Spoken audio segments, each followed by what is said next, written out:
तुम पत्नी हो मेरी, क्यों हर समय झगड़ती रहती हो? जब देखो तुम बेकार में बोलती ही रहती हो। यार क्यों करती हो ऐसा? विक्रांत फोन पर बात करते हुए अपनी पत्नी आरोही को समझा रहा था। आरोही गुस्से से बोली, देखो विक्रांत, पत्नी हूं तो पत्नी ही बनाकर रखो। मैं कोई नौकरानी नहीं हूं तुम्हारी, समझे? अपनी माँ और बहन को कह दो अपने काम खुद किया करे। विक्रांत ने गुस्से से फोन बंद कर दिया, सर पकड़कर बैठ गया। क्या करूं इस लड़की का? शादी हुए अभी 8 महीने हुए हैं, मेरा जीना हराम कर रखा है इस लड़की ने। आरोही अपने कमरे में थी, सास बीमार थी। आरोही को किसी की कोई परवाह नहीं थी, बैठी टीवी पर सीरियल देख रही थी। ननंद ने आकर बताया, भाभी मम्मी की तबीयत ठीक नहीं है, हमारे साथ अस्पताल चलो।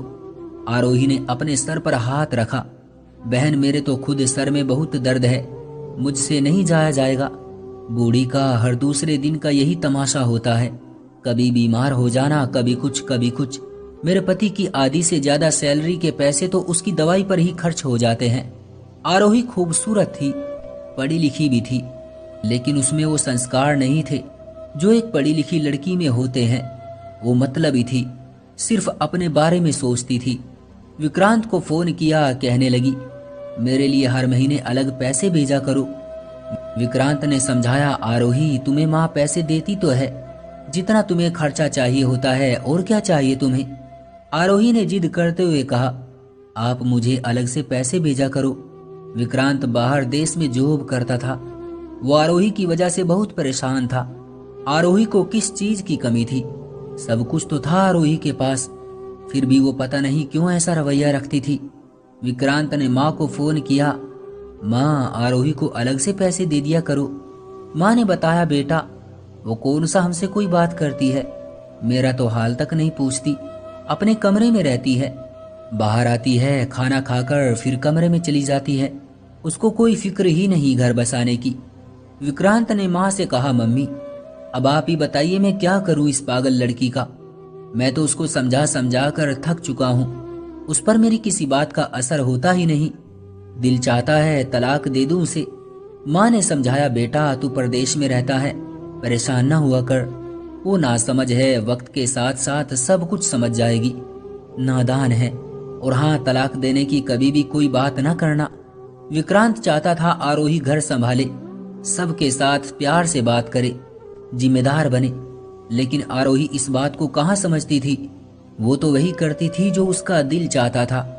एक दिन ननंद ने बिना पूछे उसकी दहेज की वॉशिंग मशीन यूज कर ली। इस बात पर आरोही ने बहुत तमाशा किया, ननंद को गालियां दी, बुरा भला कहा, मोहल्ले वालों को खूब तमाशा दिखाया। सास ने हाथ तक जोड़े आरोही के सामने, ऊपर वाले के लिए आरोही बेटी गुस्सा ना करो, अगर उसने बिना इजाजत के तुम्हारी मशीन यूज कर ही ली है तो अब आगे से नहीं करेगी। आरोही का गुस्सा वैसे का वैसा ही था।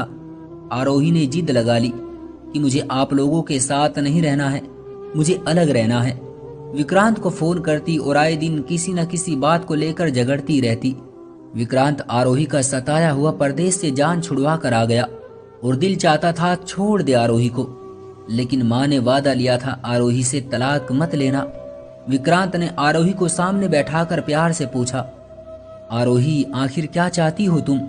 आरोही ने बताया, मुझे अलग रहना है बस, जहां मैं हूं और मेरी ही चलती हो, बस मुझे अपने अलग घर में रहना है।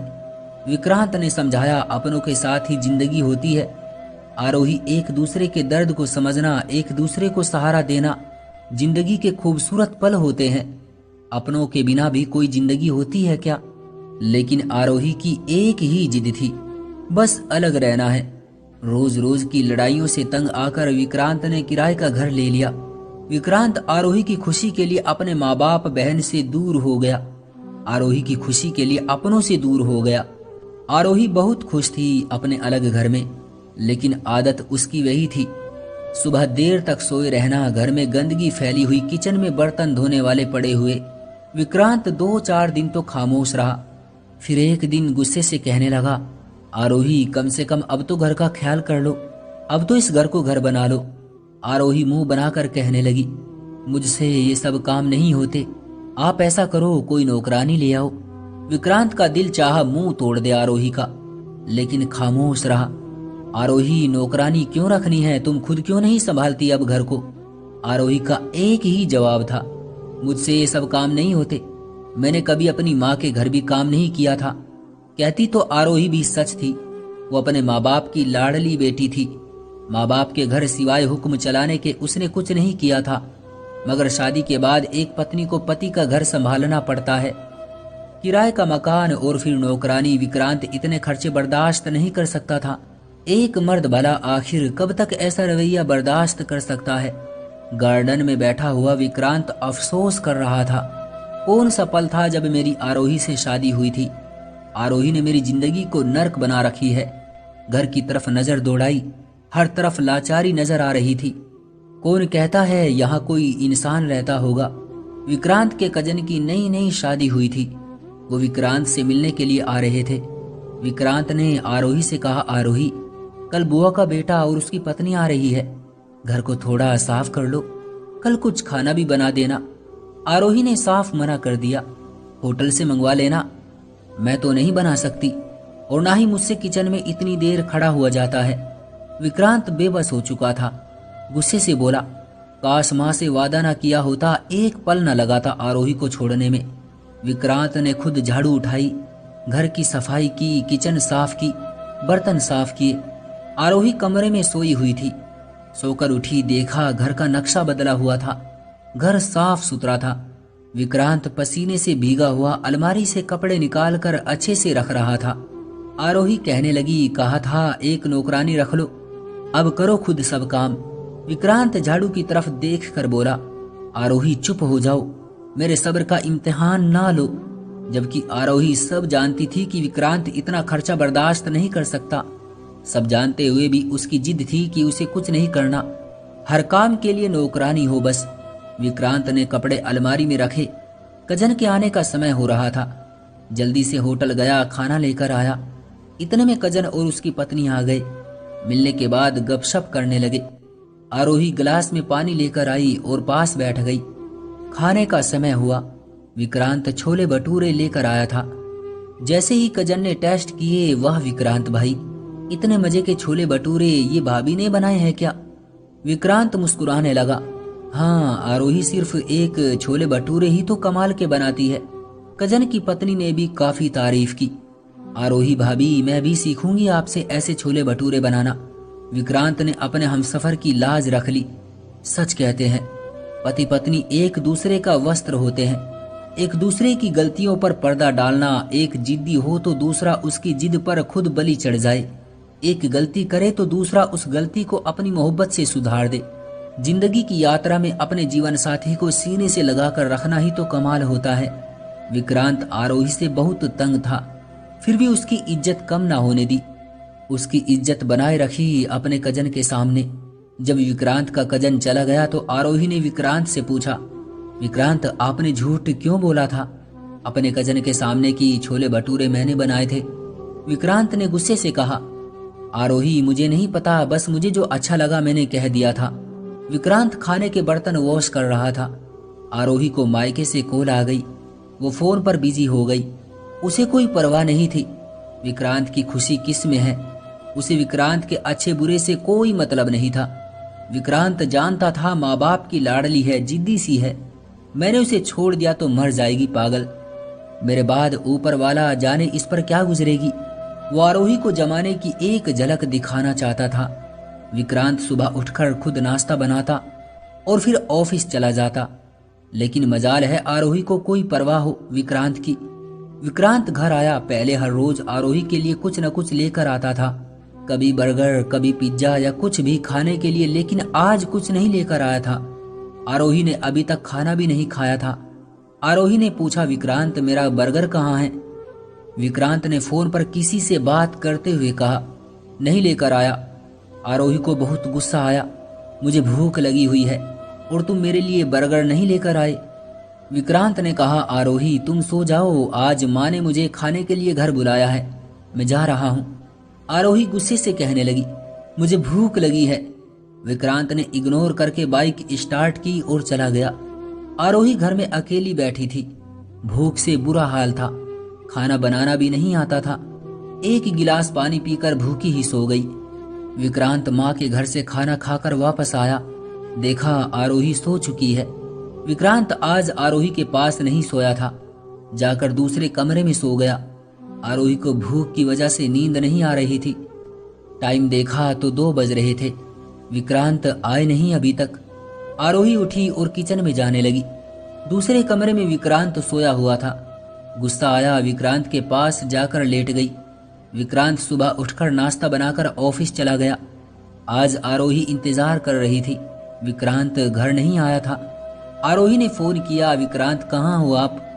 विक्रांत ने मुस्कुरा कर कहा, आज मेरी बहन का बर्थडे है, हम सेलिब्रेट कर रहे हैं, तुम सो जाओ, मैं लेट आऊंगा। आरोही को बहुत बुरा लगा। विक्रांत अब आरोही से दूर होने लगा था। आरोही अब दिल ही दिल में डरने लगी थी। विक्रांत की बेरुखी अब आरोही को तड़पाने लगी थी। विक्रांत का इंतजार करने लगी। विक्रांत रात 12 बजे आया।